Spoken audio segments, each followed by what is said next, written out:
Our 4-way extensor push-ups are essentially a extension of all of that bear and crab walking stuff, but now very wrist specific. Also, going the opposite direction. So instead of going to here, we're going to here. And again, this is very tight, especially if folks stay in this shortened space and they're here typing and using the mouse all day. We're trying to get open through that space.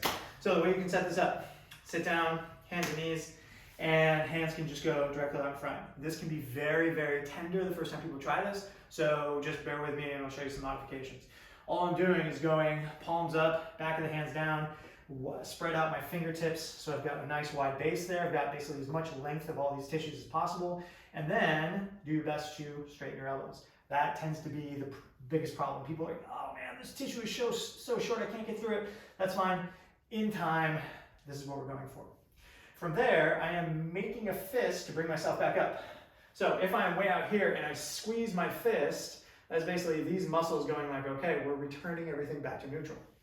Okay, so that's part one. Part two is decelerating back down. So using those same muscles to control your descent on the way back down.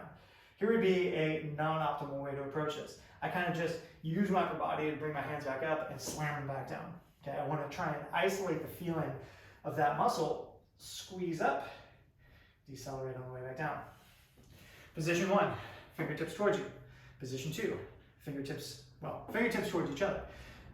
Fingertips towards you, fingertips away from each other, fingertips away from you. Now, what order you do them in, it's totally fine. I may even do a slightly different order each and every time, but the goal is basically to get all four of those angles. What if this is too difficult? Well, you can go to here and start to very gently play around with this.